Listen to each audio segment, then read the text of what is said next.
everybody. Welcome to this night's town session. We're going to start with a little tune that was requested of this makeshift band today. So we need everyone to sort of help us sing along to this new version. And we have Yadira and Kristen. Please give them a hand of applause. They are going to be our guides for tonight. All right. So we're starting a very slow version, and then we're all getting into it. Pretend that we have a full band and bongos and everything. And I can't sing, so you guys have to sing with me. Como la flor, con tanto amor, me diste tú. Marchito, me marcho hoy, yo sé perder, pero ay, cómo me duele. One more time.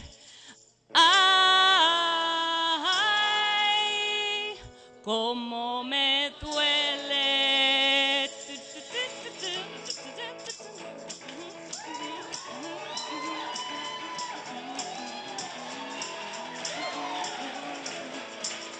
Sé que tienes un nuevo amor, sin embargo te deseo lo mejor.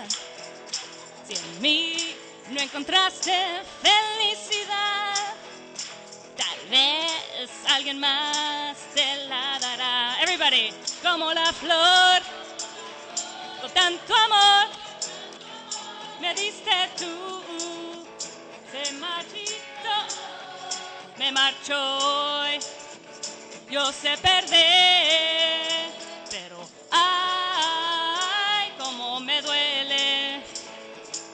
Ay, cómo me duele. Si vieras cómo duele perder tu amor, con tu Dios te llevas mi corazón.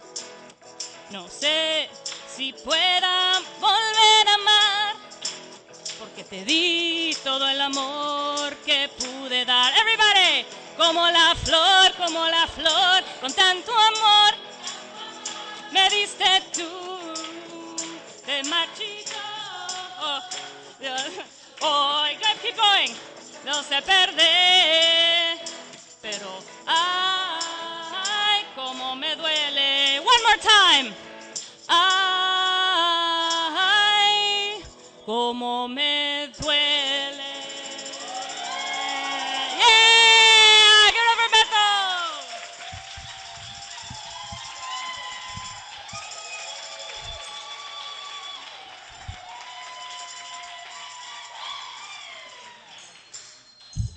Ladies and gentlemen,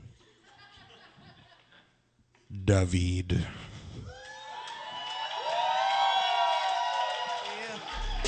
Started from the bottom, now my whole team fucking here. Started from the bottom, now we here. Started from the bottom, now the whole team here. Nigga, started from the bottom, now we here.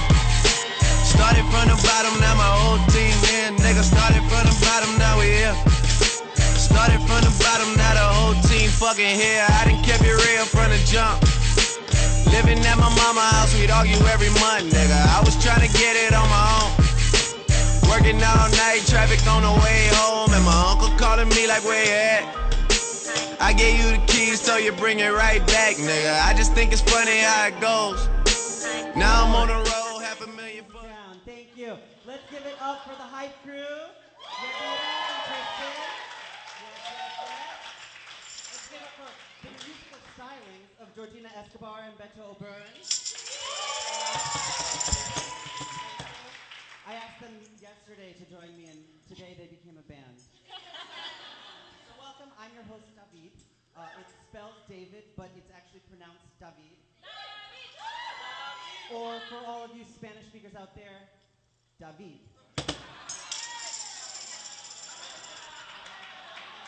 So,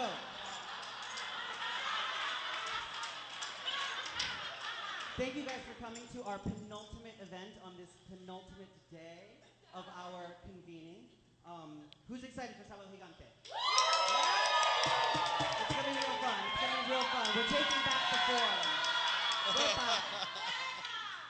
We've got an amazing host, Marga Gomez. Let's give it up for Marga Gomez. Our band, Flaco Navaja and the Razor Blades, is going to be here. Amazing, wepa. And we've got several amazing surprise performances, so we hope you guys will stick around this evening.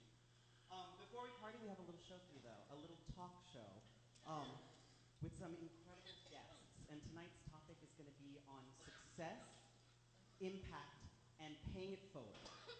So we kicked off our first night of this convening discussing where we've been, where we are now, and where we're going. And tonight, we want to celebrate the success and the impact of Latinx artists within the field and our communities, while also asking, what does it mean to make it?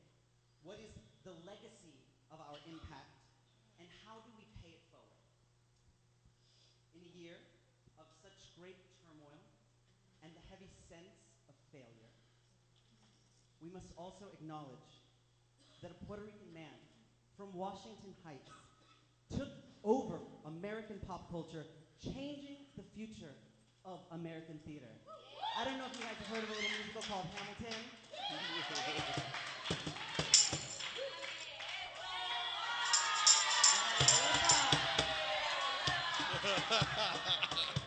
But Lin-Manuel Miranda wasn't the only one winning this year. These are just a few lists of accolades. Sandra Cisneros, Luis Valdez, and Moises Kaufman were honored with the National Medal of Arts by President Obama. Our very own Chantal Rodriguez, recently appointed the Assistant Dean at the Yale School of Drama. But she's not alone. She's not alone. That school was infiltrated with a whole slew of new Latinx students. Yeah, Latinx in the house.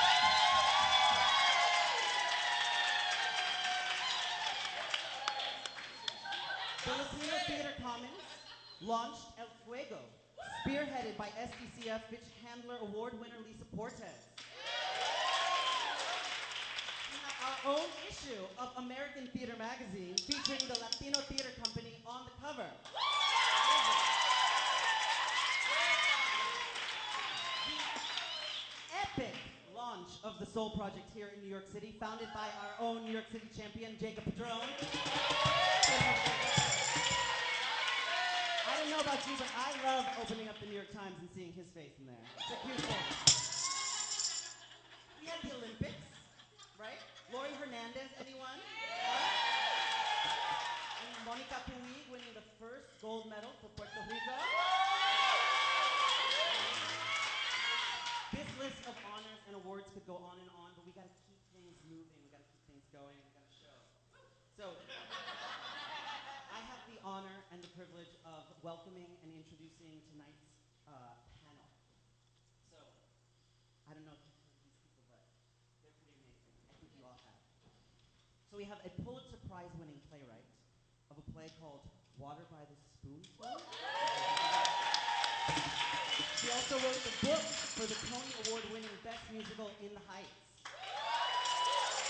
Clara Alegría Beauty. We have a Tony-nominated costume designer for the musical Motown the Musical, and a fashion designer whose designs are currently being featured on Broadway in On Your Feet, the Gloria Estefan musical.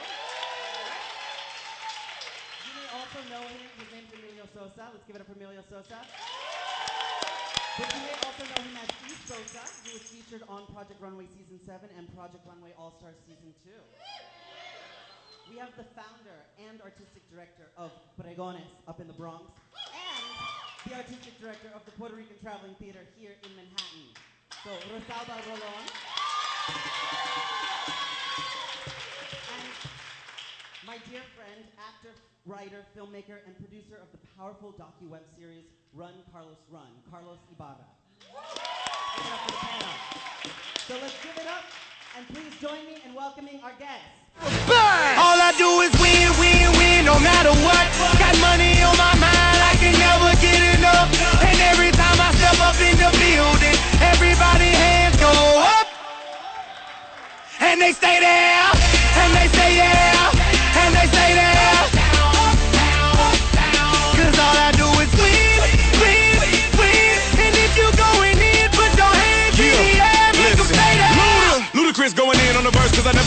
and I won't stop now. Keep your hands up, get them in the sky for the homies that ain't making it, my folks locked down. I never went nowhere. Now it's time to get serious. So thank you guys all. Thank you all for being here. Your mic should be on. So, you know, we have Google nowadays. We can Google you guys. We can find out all of your accolades. You know, social media will let us know where you ate dinner last night, where you checked in. You know, we can see what you wore yesterday on Instagram. So instead of me sitting here and telling some more accolades about you, we want to get to know who are you really? We're going to give you 60 seconds. The band is going to play underscore you, and at 67 they're going to cut you off. So you've got 60 seconds to tell us, who are you really? We're going to start with Kiara, if you want to grab your microphone. So you ready? You ready?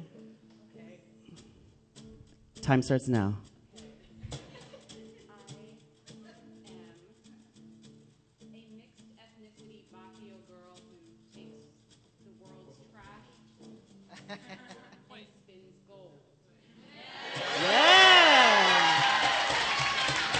Yes, and she did it in under 60 seconds. Yes. Oh, technical difficulties.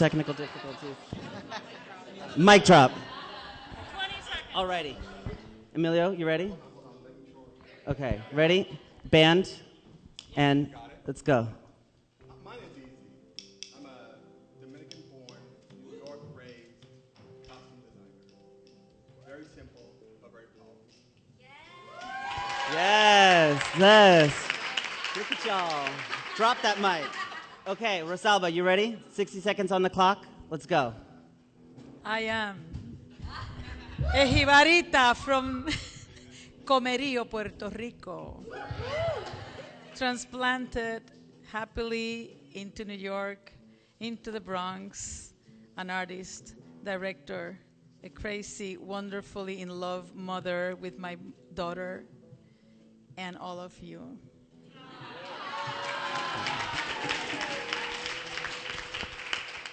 And Carlos. Aww. I am a little Latino brown man who loves enchiladas way too much, and I am looking to become the leading Latino entertainment producer in this industry.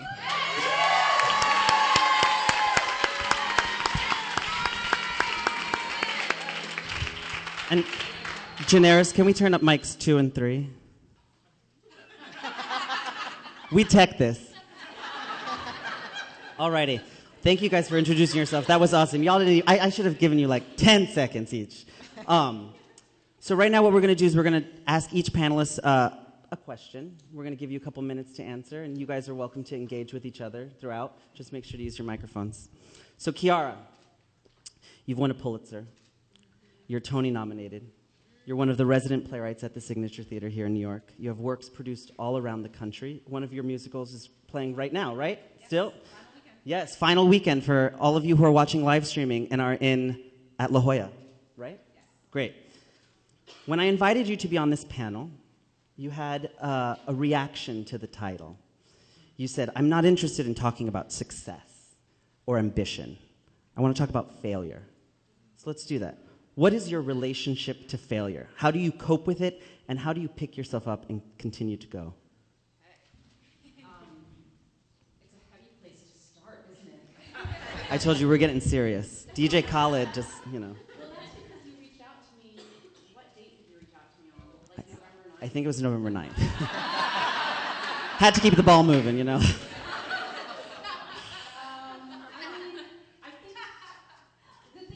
thing about failure, right, is it's not, we all get, maybe it's like hiccups, like you have a pre-allotted amount of failure you're going to have in your life, and like hiccups, they say, and then you use it up and maybe you're home free, I don't know, but the thing about failure is it doesn't like politely disperse a little bit to you every day, right? It doesn't do you that favor.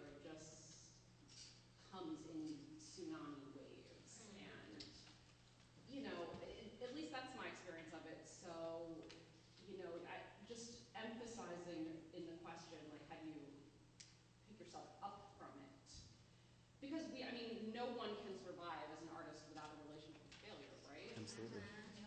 And sometimes I have to be clear with myself when I think I'm in a failure moment. Failure is different than an obstacle. Those are different, and failure is different than suffering. You know, and just being clear. Clarity always helps me, trying to get clarity. But I think when I am feeling failure, and on November 9th, you better believe I woke up feeling failure a lot, for reasons big and small. But since then, I've been doing the same thing I do when I'm experiencing success, which is always asking myself, looking myself in the mirror and saying, Kiara, you better think hard about what you want out of life. And everyone's answer to that is different, but always returning to that. You better think hard about what you want out of life. You know, and that doesn't change between success and failure. And success might not, you know, how other people define it might not align with what you want out of life, right? I have my friend Amy Herzog, who's a playwright. She says this beautiful thing to me sometimes, which is, good writing is good living. And so sometimes I think, you know, bad writing is bad living. And I look at my writing and I examine it and I'm like, how is this bad living? You know, how am I not living as a full person in this work I've created? And then sometimes amazing things happen, right? It's kind of like, I know there's a lot of playwrights here, I presume, right? I know Alina up here in the front row. Show of hands who's a How many playwrights in that room? So you guys understand, it's like you get a note, or you get 5 pages of notes, and you want to bang your head against the wall. And a lot of times you know what they are, you know what's confusing, you know this, that, and the other, and you can always clarify, but actually the answers to the biggest questions in the play are not direct. They're not direct responses to what the problem is. Like, we're not plumbers, we don't see a hole and patch a hole, right? It's like, we see a hole, and so we decide to hang a new chandelier, right? And so oftentimes the response to failure comes, the relief from failure comes that way too, just the decision to be clear, to live a good life.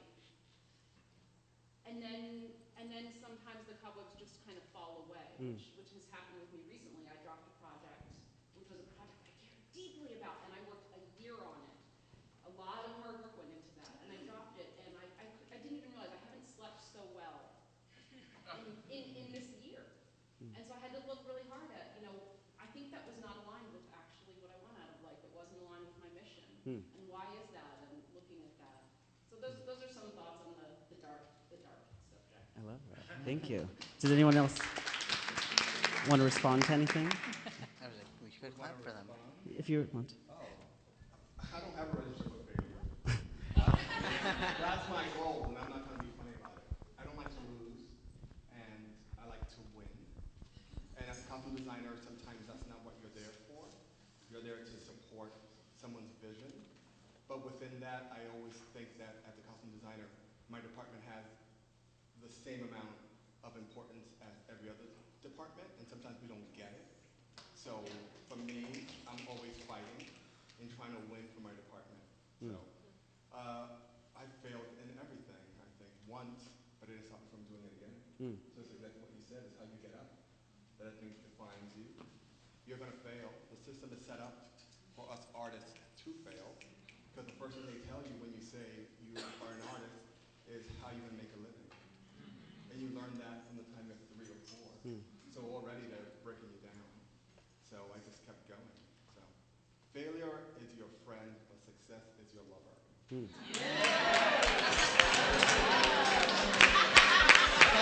What a lie.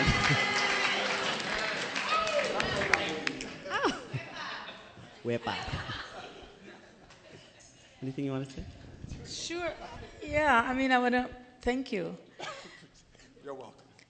You know, we want to have lovers and friends. I want to pick up on the life part of what you were saying, Kiara, because one of our partnerships is with different companies from around the world, and one of our ongoing partnerships and friendship is with a company in the Slovak Republic in Slovakia.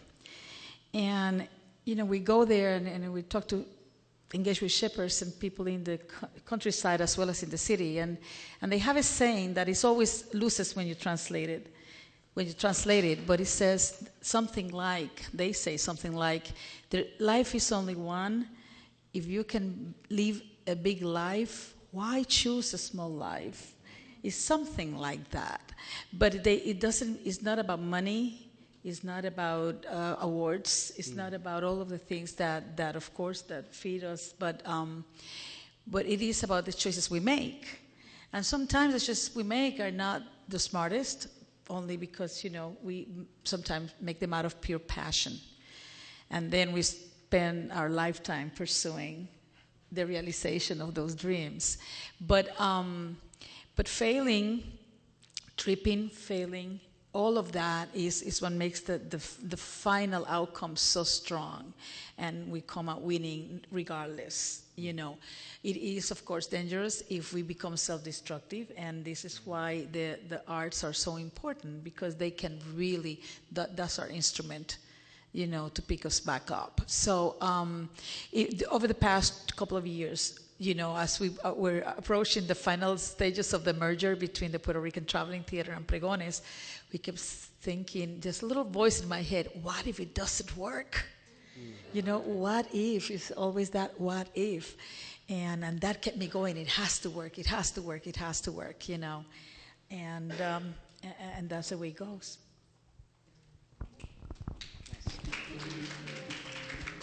I mean, I would say that I agree with everything that everyone has said.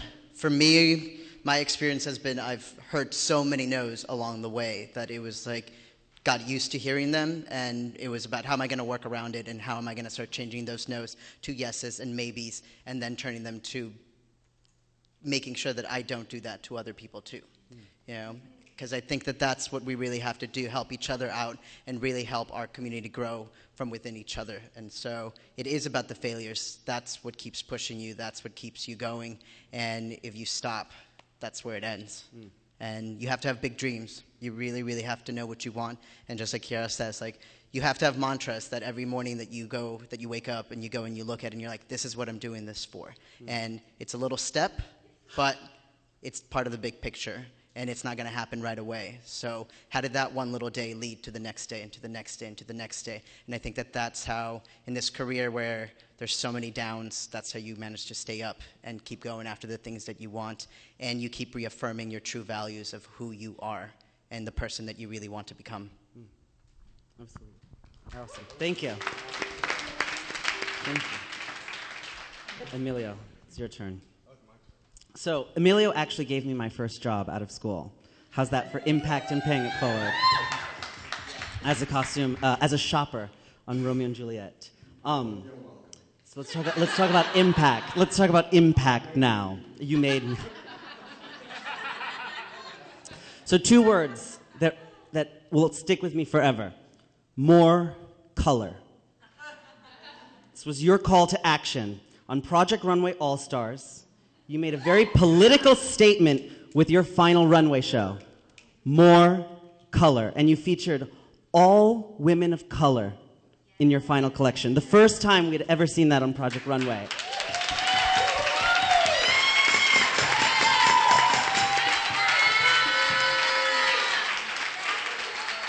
And they all looked gorgeous. So Emilio, more color. What drove you to that moment and platform? Did you know the impact that you would have in advance? No, you know what, to be honest with you, I knew at some point that I was not going to win. And I hate to break the news to you guys, reality TV is not real. It's more scripted sometimes than scripted TV. So I had a hunch, because you know these things, and I think being in the theater, I knew what a good storyline was, who had a good arc. I knew all of these things from just working, that I knew my storyline at the time was okay. And someone else had a better storyline. So I said, okay, I'm going to have to make an impact. And how could I be the most subversive way ever to do it? And I chose to do it through the color of my skin. And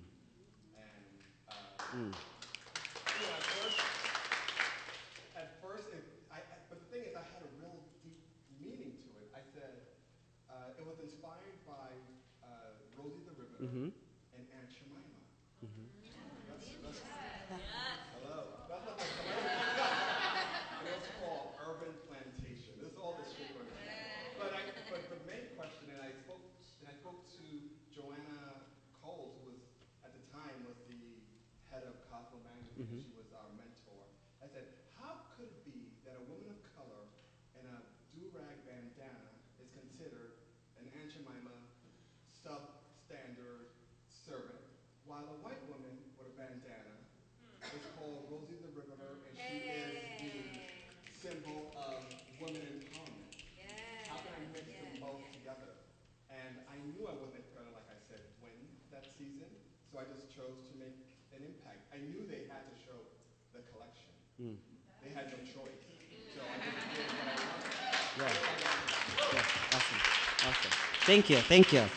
So my follow-up question to that is, how does your culture, your history, your identity shape the way you work, particularly in your theatrical work as a costume designer?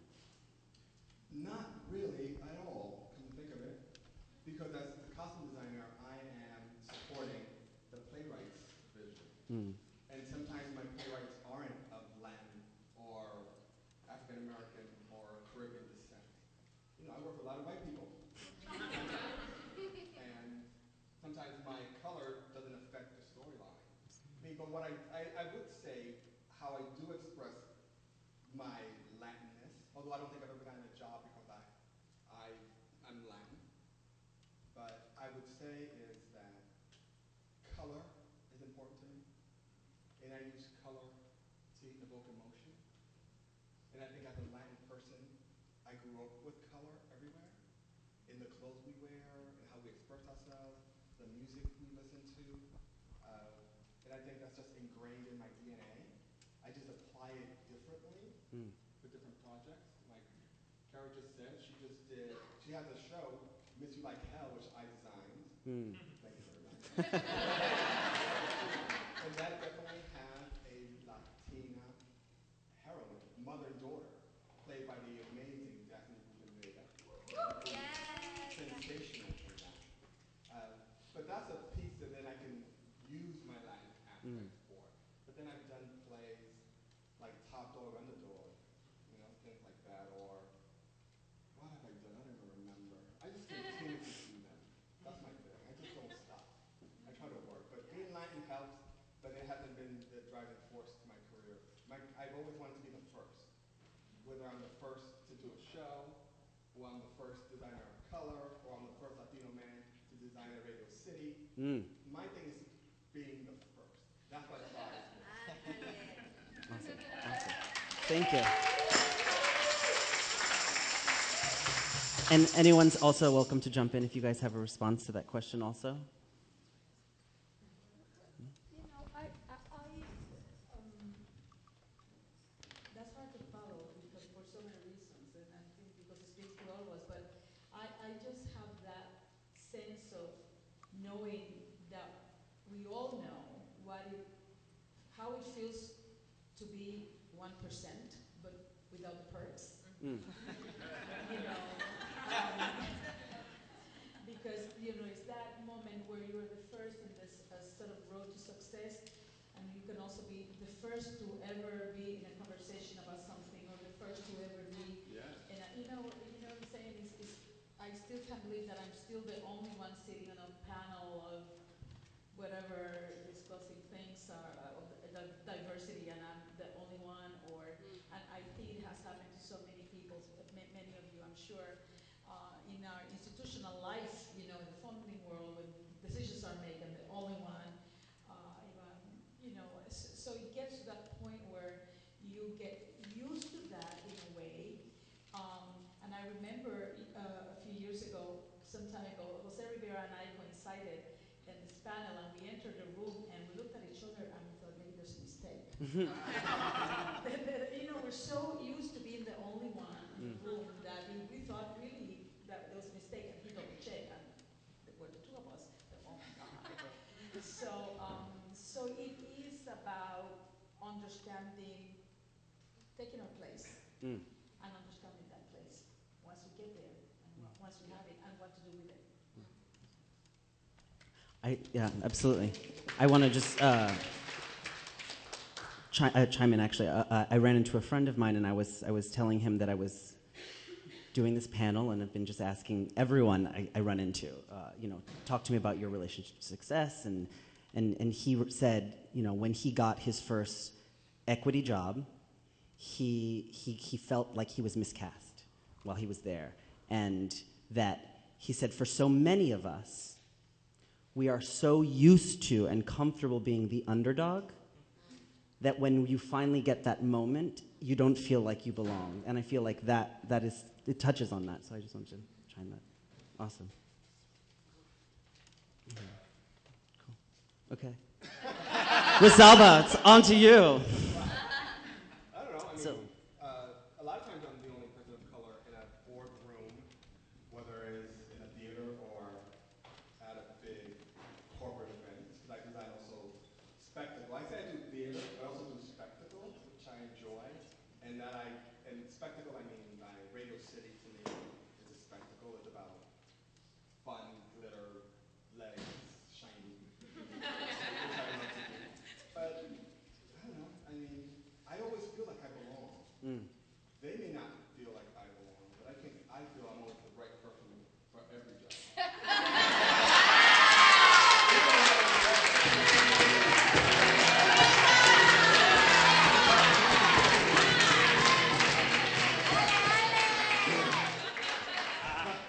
Awesome. Don't come for me. Like I said, I've known him since he was a kid, and he's always, and I'm going to take him a second just to praise him. He came to me as a costume designer.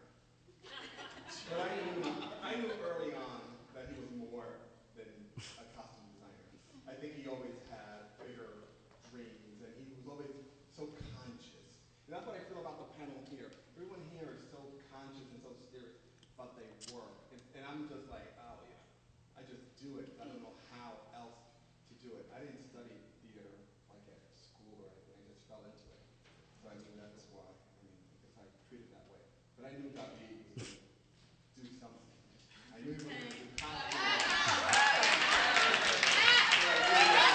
I did not ask him to say that. Thank you. Alrighty. On to Rosalba. Alrighty. Rosalba. What? So, you're the founder and the artistic director of Pregones in the Bronx. And you're Yes. now the artistic director of the Puerto Rican Traveling Theater, which, as you've said many times, just off Broadway, right there among the rest of them. You've also said that for many of us, when we talk about success, it looks differently. And for some artists, Pregones is the destination. And for others, Pregones is a launching pad to the next destination, their next stage. So at this stage in your career, what is your relationship to success, individually, within the community, and within the field at large? That's not fair. That is the hardest 5 minutes. question.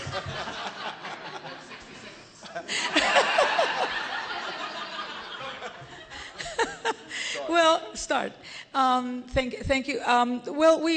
One of the things that for me is important is to keep my head leveled into what really is a role. My role as an artist, as a director, as a creator, also my role as an institutional director of a theater, and an understanding and that role of being the launching pad as you just mentioned, is just as important and has been a destination point for some of the artists. And I think that my commitment is to the viability of the careers in our field of Latino artists, Latino designers, Latino producers, crew, the technicians, the person who goes on the ladder. Who puts it all together, the viability of our careers, and some of that viability gets honed in places like Pregones and the Puerto Rican Traveling Theater and Repertorio and in this place, and from there they go to a next job or a different venue or a different situation. But sometimes that is where a person will stay for 10, 20, 30 years, and I think both are important. The Puerto Rican Traveling Theater is an off-Broadway theater, and the Bronx has its own charisma, its own place, and for different reasons. So I tell everyone, yeah, why can't the Puerto Rican Traveling Theater be that place where one of our artists has their first off-Broadway gig? I mean, that's important, you know, that sort of visibility, and I get it completely, that's part of the role. And this is why when part of the merger conversation was about how do we get a place like that Miriam founded with such love and such hard work, how do we turn it into a strong Broadway district citizen? You know, and because we know how to create community, we know how to do create neighborhood. We have done it for 30-something years, and so to find ourselves talking to the neighbors on 47th Street. Yes, people live there, people work there. The parking lot attendants have families, and we invite them to the theater, and the bartenders and the waitresses. And I think, and we've created something. We've heighten the visibility of the theater in the district, and as a result, we are having right now a really strong show and great conversation with our neighbors. Our neighbors are the crew from Hamilton, the crew from Dancing, you know, from On Your Feet, the crew members and the artists who come there sometimes just because they want a break and sit down and this community, just as we have it in the Bronx between Pregones and Hostos College and the Bronx Collective and Nos Quedamos and all that. So it is, I always think about the song, New York, New York, when it says if you make it there, you make it anywhere. And that to me is making it in New York, to be able to have the blessing of leading with not alone, with my colleagues, a place and a situation that can serve as a cradle, so to speak, for many artists, but also as a moment of respiro when an artist wants a break, you know, and say, this is where I can do something for a few days, a few hours, a few weeks. So it is a bit of a spirit of mi casa es su casa that I hope that we can infuse in the Broadway district. That hasn't been there for a while. And you are coming, you have an extremely successful first commercial venture also. What was that like? I like it like that. If anyone saw that, who's seen that here? Yes? That's our first ever collaboration with a commercial outfit. They had a previous relationship with Puerto Rican Traveling Theater and with Miriam, with the production Quien Mató a Héctor Lavoe years ago. And they came to me and they said, you know, we have this new piece, and I'm thinking, oh my God, we've never done that. And so they're talking, you know, big numbers, and they're talking, you know, it's a whole different language that we both had to adjust. But I have to say, you know, it's a big leap, but on the opening night, both producers, commercial producers, Madison Square producers, Yankee Stadium producers, I mean, these are big producers. They came to me and they held my hand and they said, we couldn't have done it without your the guidance and the structure and the passion and the love that we don't often find in the music world, in the commercial music world. And frankly, I wouldn't have been able to do it without their drive and their single-mindedness and their commitment to a product that sometimes we lose sight of because we want the whole thing, you know, to be in a certain way. So it's been a real learning experience. We are in for the long haul. We're approaching our 100th performance in 2 weeks, and just extended towards 150 performances. And you know, and the stability that it brings is incredible too. And you know, why not? So I was beginning to feel guilty of feeling commercial, and then all of a sudden it's like, hey, this is good. This feels good. So it's something that I'm hoping that we can create some sort of template to help other people try it out, because it has worked well for us. I have one final follow-up question for you, Rosalba. What is Rosalba's next destination? Oh my God. It's a nice way of calling me old. No, not at all. No, that is not what that means. That is not what that means. That's okay. That's okay. That is not. I'm just giving you a hard what's time. next for you? So much, you know. Well, right now, I'm giving you a hard time. No, that's not true. I'm actually really enjoying this new post-merger situation. I'm learning something new.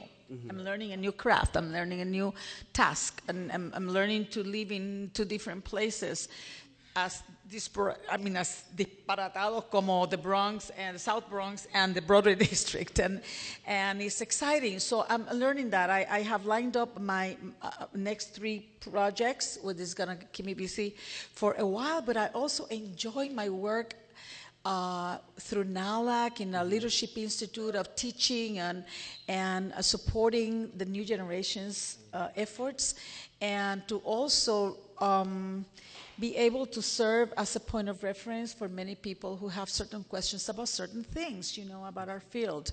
So I just want to continue to create. That is my number one thing. I cannot stop. When my body gives in, I guess my mind will keep working to create my next production, even if it just lives in my head for a while. But I am blessed. I'm blessed with a fine ensemble. We have Sol Crespo and Yaremis here, who are members of our ensemble. And when I look at them and everything that they're doing and everything they're going to be doing, that's where I think I'm going, which is I'm going with them no matter what.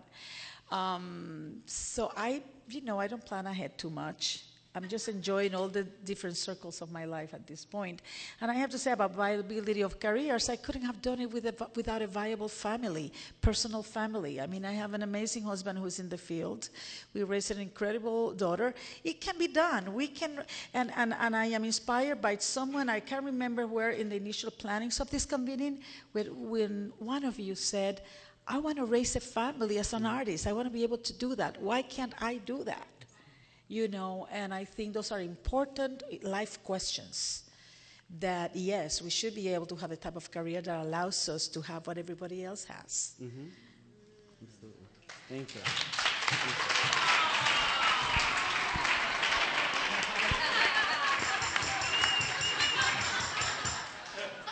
My hype crew. Let's give it up for the hype crew. Awesome. Thank you. Carlos Ibarra. Okay. 13 states, 2,942 miles, 72 days, 11 hours, and 40 minutes. Between April and July of 2015, this man ran over 40 miles a day from Brooklyn to New York to your hometown of Costa Mesa, California, all while filming and producing a docuseries of episodes that tell your story and the stories of people you met on this incredible journey. And you were editing at night. Why?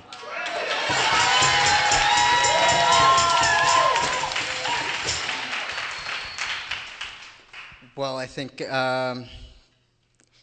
this project really started out of hearing no's and what we would consider as a failure.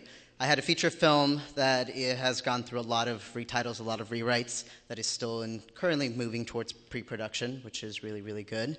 But it was selected for Sundance in 2014 for the Writer's Lab as a second qualifier. Then it didn't move to the next round. It went through many, many media labs, and I just remembered going through production meetings with people left and right, and then just hearing I don't think it's a captivating enough story because it features a Latino. And I was like, great. Boo, exactly, And then at that same, around that same time, I think, was when actually Trump had started making those comments that, Mexicans were only rapists and criminals. And I was like, well, let's show them how a Latino can be an amazing artist, can be an amazing athlete, and can be a great human being that is going to try to change what is going on in there.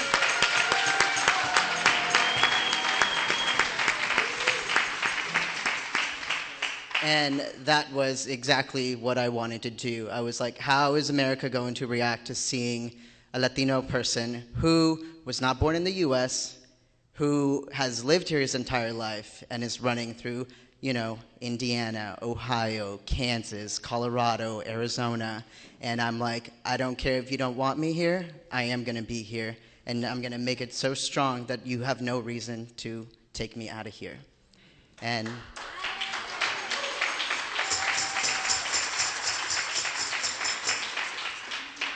yes, and I think that you talk about something that's about perseverance, and I think it has to be something that's greater than just what I want selfishly, but what I want for my whole community as a whole too.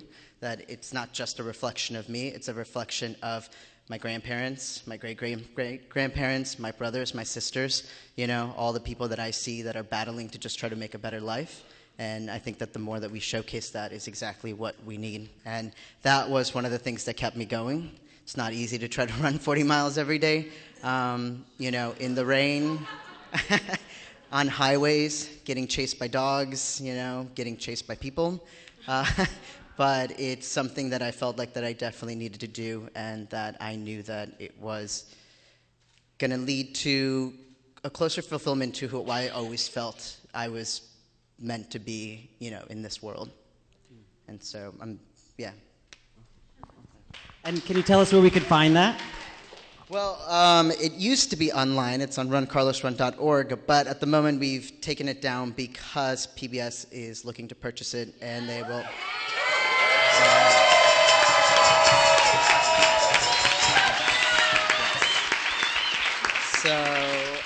Yes, so PBS will be finding the right and appropriate venue that they will be putting it up, you know, and it'll be on TV, which will be great, much bigger broadcast. We take it all over universities across the U.S. as more and more people want to hear it. So it's great to take it to places like Iowa, where everyone's like, what, people do this? So it's really, really good. And so yes, so we'll see, you'll see more and more of a bigger life of it, which I'm really happy for. And you mentioned at the beginning of this that you, I might paraphrase it, are on your way to being the leading producer, Latino producer in film. So what's next for you, yes, old man? Well, for me...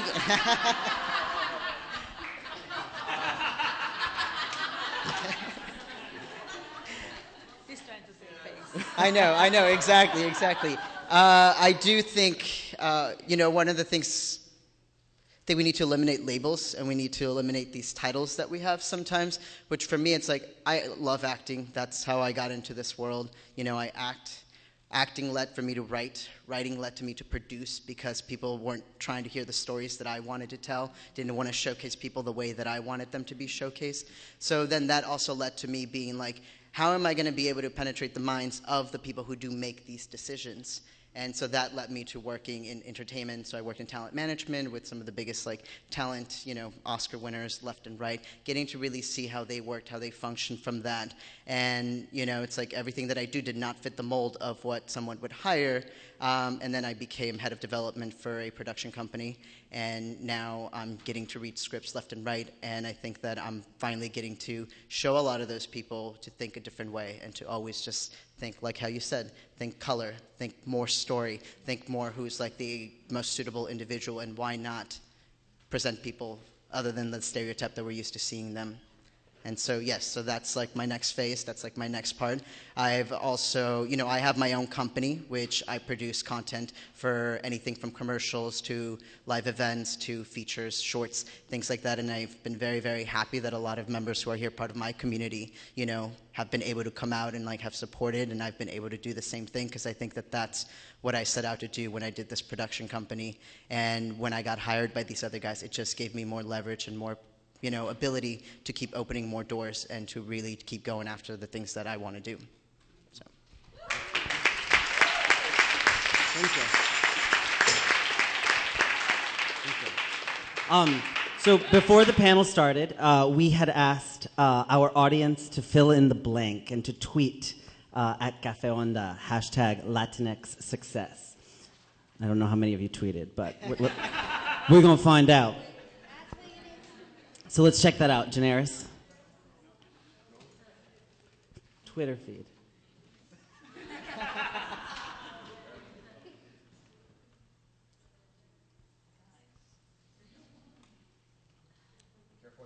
I know. I define success as consistent inspiration, support, and something that cut off. And opportunities in for my community. Success, oh, they quoted you. Success is a force that lifts and lights up everyone. Oh, that was not a quote. Failure is your friend, success is your lover. You got quoted a lot.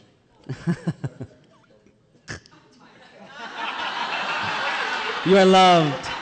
I define success as being in a position to provide opportunities for others. Each one lift one. Yes. Lots of photos of our hype girls. Awesome. Awesome. Defines success as feeling herself.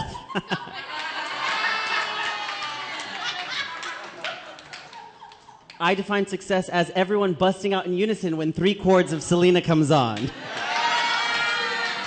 I define success as people working together with passion, love, and creative fire to create a more equitable world because of theater. Yes. I define that as success. I define success as creating, collaborating, and uplifting works that reflect the Latinx aesthetic. Yes. Our band, success. Awesome. I define success as being surrounded by people I love. I define success as serving my community plus finding plus replenishing my own sense of peace and pleasure. And I think that's it because Gina Rodriguez was the first one who hashtagged. Thank you. So that being said, how do you define success? Anyone can jump in.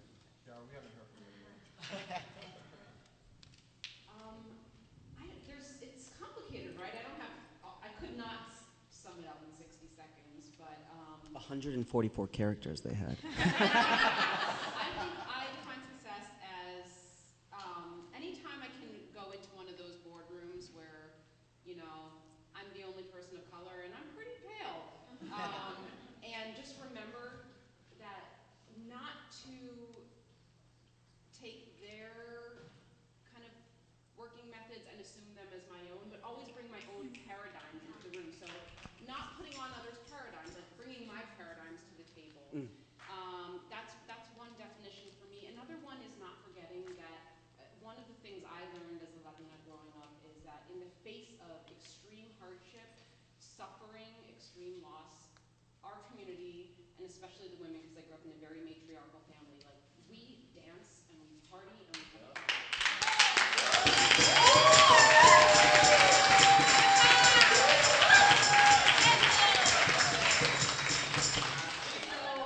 So for me, success is insisting that even in the darkest of days, there is a party to be thrown. Success is creating great jobs for people, absolutely. That is one of the deep prides of being a playwright. Is I think it is my work every day to create the best jobs for actors possible. And success is also, for me as a writer, just insisting on as much complication in I'll say for this group, in an individual, but in particular for a Latino individual and for a person of color on stage as possible, as much complication as possible. Absolutely. You know, because I think that part of what has happened historically is we've been denied fullness. And the only way we insist on fullness is by showing it, by creating it, by modeling it. So I try to make the most complicated characters possible, and all their complications be different. And that's a little bit of what I kind of sit down to achieve every day.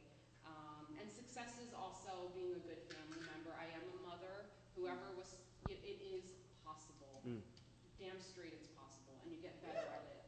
You get better at it. Just like writing, it's a muscle. And you develop it as time goes on. Being a good mother, being a good head of household, being a good professional artist, figuring out that strange matrix of paying the bills, doing your art, not getting off balance there. So those are some of the things in success, you know, and just like getting the right exact layer of bagao on the bottom of the canyon.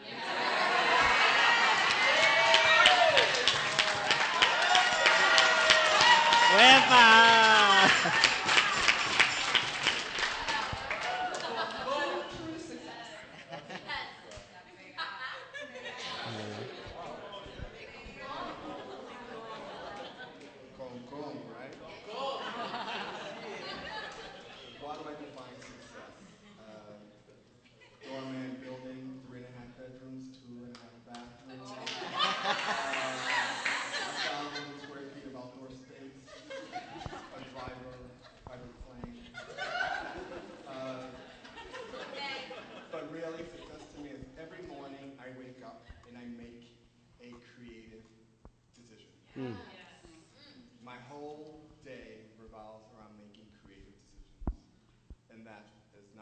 success, but to me it's a blessing.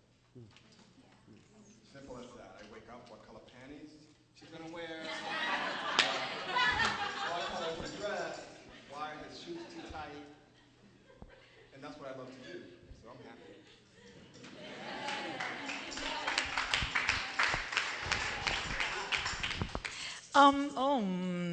All of that. All of that. All of them. It's creativity, bottom line, in everything we do. And to me, every time I get away from what's expected of me by others, I feel like I've been successful. You know, like you're expected to be this or to be that or to be the other, and I'm thinking, you know, I'm going in this direction. Sometimes, so pura mala crianza. And because, as I said this morning, if it's not broken, just break it. And it is creativity because I believe that sometimes we're trapped into being expected to only write about a certain topic or only design, you know, in a certain way, or direct or compose in a certain way, or write lyrics for a certain theme, and it all has to be about identity politics, and it all has to be, and I want to be free of all that. I want to, you know, and every time I succeed in going for something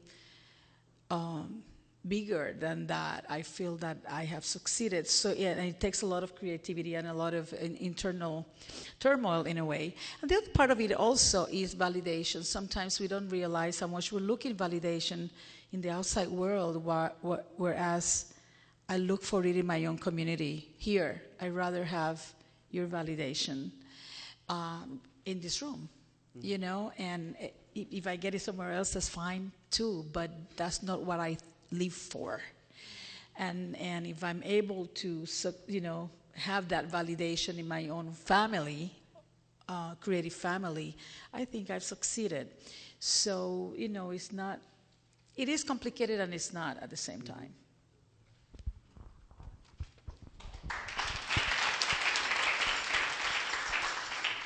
Agree with everything that everyone has said. I think that everyone's definition of success is individual, and you have to stop and like look at it for yourself and like the things that you want. So for me, the way that I look at it is picture what your perfect day would be, you know, which for me it means like waking up and actually being excited of, you know, that I'm gonna have time to like go on a run or like hit the gym for a little bit to do something physical to connect to my body.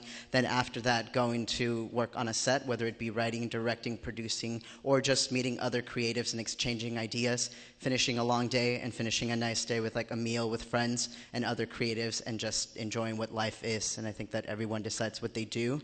And then you shoot to make that day happen over and over and over as much as you can. And surprisingly, it's like when you're able to identify what that perfect day looks for you, you start working towards those things, and it starts to happen with more frequency. And I think that that is what success is, that you feel like that you have the control rather than the world controlling you. Awesome.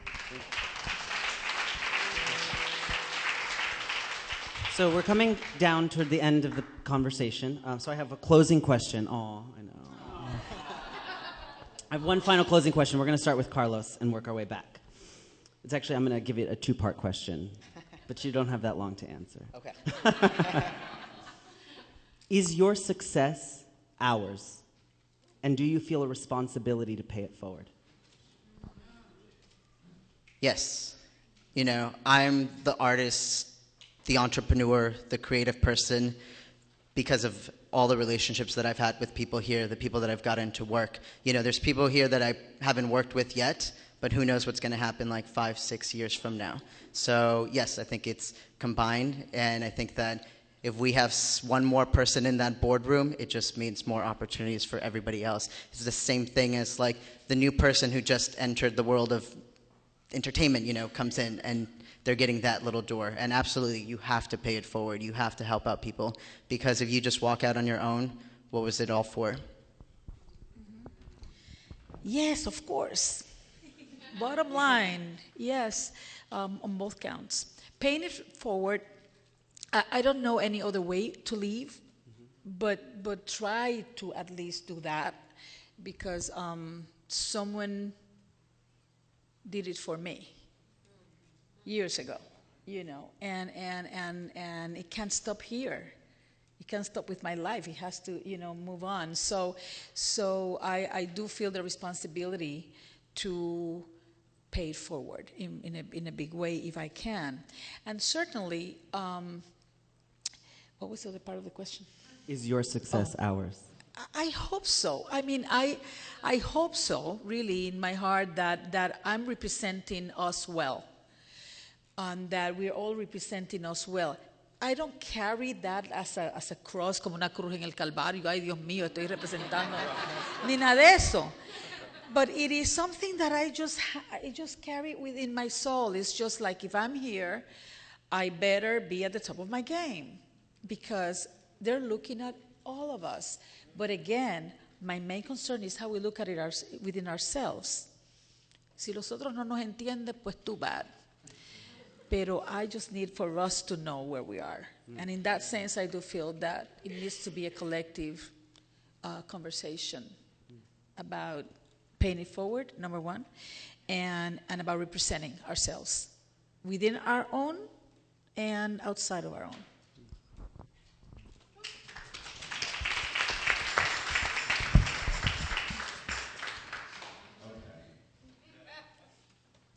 Hopefully, my success is your success.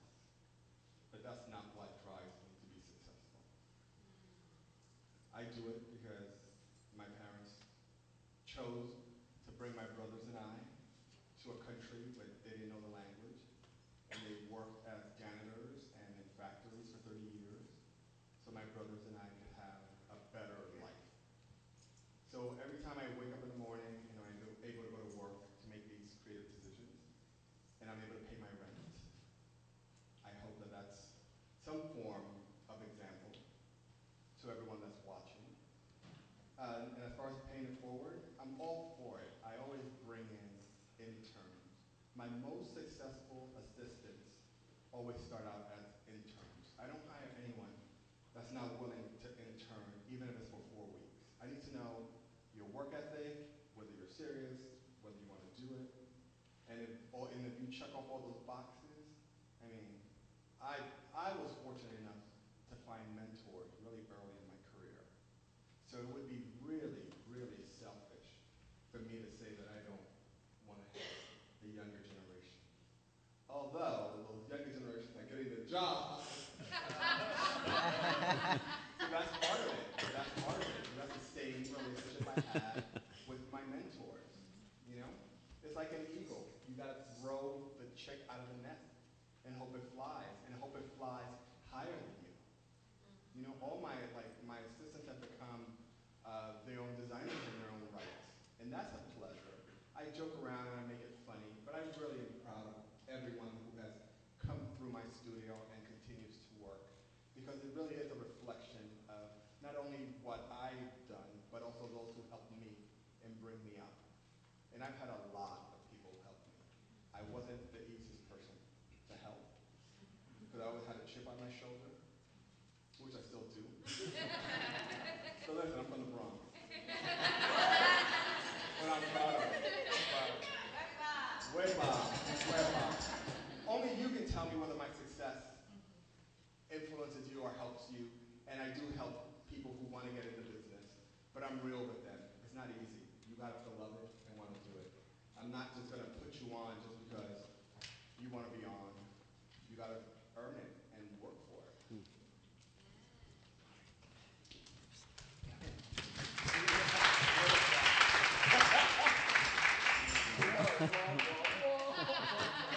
talking about your parents makes me feel like one of the things I love about my own experience with Latino culture is that it is deeply spiritual and time goes in all directions. So paying it forward, yes, and paying it backwards too, to the parents.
that no, we cannot do that. We have to watch our backs in new ways and keep our eyes going forward. And, you know, if people do feel now or in the future at any point that my success has been holding hands and taking them through the door, that's what bigger honor could there be in life, you know? I know a few people here in the audience. I thought I saw Migdalia in the back there, you know. And I don't get to talk to her that often, but she's one of my idols, and she held my hand, even just briefly. I'll never forget it as long as I live. And Lisa, who was in a workshop of mine back when South Coast Repertory had Skank Project, you know, we held hands and we, you know, marched through a door or two together. Erlina, who is a fabulous young playwright in Philadelphia, really, really socially glorious. You know, if I can hold her hand in some little way through the work, through my life, yes, that's absolutely success. Thank you. Thank you.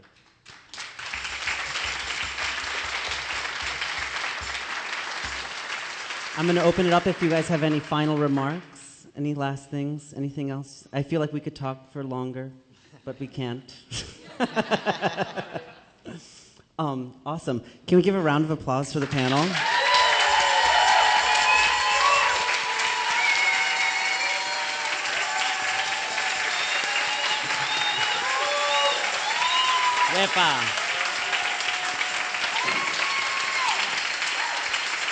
So,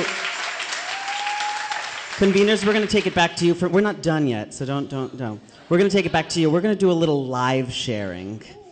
So I want you to turn next to someone maybe you haven't spoken to. Check in with them. Ask them, how do they define success? Share what you tweeted if you did tweet.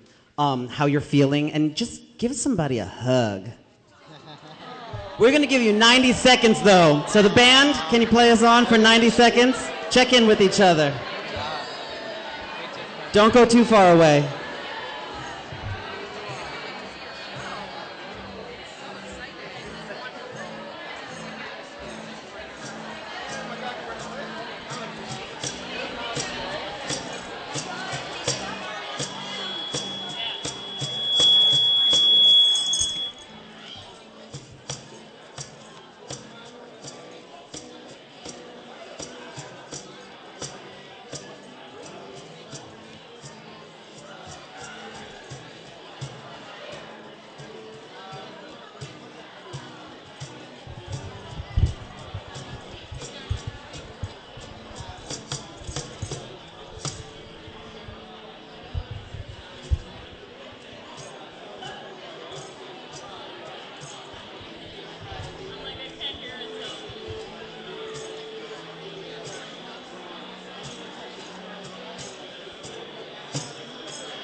Awesome. Thank you, guys. Thank you. So let's just check back in real quick. If we could just check back in up front. Let's just check back in. If everyone can settle down. 1 second. One last assignment. One last assignment. Alrighty. One last assignment. So, thank you guys all for being a part of this talk show. Let's thank the panel one more time. But before we leave, I have one last assignment for you. So, my good friend Drake sang me on. And like my good friend Kim K, let's break the internet tonight at our Sábado Gigante party, and let's share our success. So over the night, take a photo, post it on social media, #Latinx success. Let's just break the internet and show them what we're all about. And like Kiara said, we got a party, and a party it will be. So thank you all so much. Before you leave, Abigail Vega, I want to introduce Abigail Vega. Abigail, our producer for the LTC. She's going to do some housekeeping. 1 second. And I just want to give one last round of applause for our hype girls, our hype women, and the musical stylings of our band. And I could not have done this without the other New York City champions, Rebecca Martinez and Jacob Padron. Let's give them a round of applause. And all of the on-the-ground team here in New York, a round of applause. And especially to the wonderful, incredible, fantastically generous staff and everyone here at the Clemente Soto Velez Center who let us put on a production. Thank you. So, on that, Abigail, come do some housekeeping. And thank you guys so much. One more round of applause for the panelists. One more.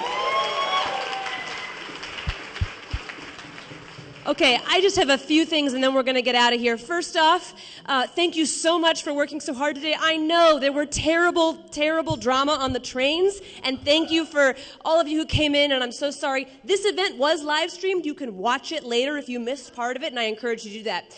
However, this is the last event that's going to be live streamed, so goodbye, audience at home. This is it. This is the last event. So first, I'm going to talk briefly about tomorrow. So when we're done tonight, you're going to go home. And then tomorrow, we're going to be back at the public. 10 a.m. is when coffee and pastry starts. The closing ceremonies start at 11 to 1, and then you're done. There has been some requests for maybe some affinity groups to happen after that. That conversation may get started tonight, so let's talk about that later. But that is a possibility, but we are done at 1 o'clock. However, there is a lot of things going on tonight. Tomorrow night, we've got the 1 Minute Play Festival, we have the Soul Project, we have the Lark Party at 7, so check out your list inside in your packet. Okay, as far as tonight goes, so it's now 6:59, we have 1 more minute.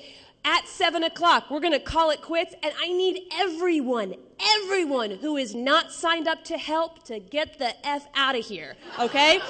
Take a look at this room. It's going to look totally different at 9 o'clock, but not if you sit in your seat. We need you to leave. Look at your name tag. Everyone put a name tag. If the logo, or the little label on the back says dinner on your own, that means you did not sign up to have dinner with us, so you need to go have dinner on your own and then come back. If you are staying to help out with us, we have dinner for you. Immediately, when I call it quits, everybody who's helping, go over here with the band. The last request I have is for a photo for the Art Equity, if anybody has gone through the Art Equity training. Immediately after this, we are taking the photo in 3.5 minutes. Come to this couch, okay? At 9 o'clock, come back here. We're gonna have the salsa band. We're gonna have performers. We're gonna have a bar. You have 3 drink tickets. We have a churro bar. It's gonna be incredible. Tonight we're also featuring, somewhere in this room, the design work of Latino and Latina designers from across the country, so you'll be able to see all of their work. And I want to give one final shout out to the steering committee of the Latino Theater Commons. If you have a steering committee button, raise your hand. These folks,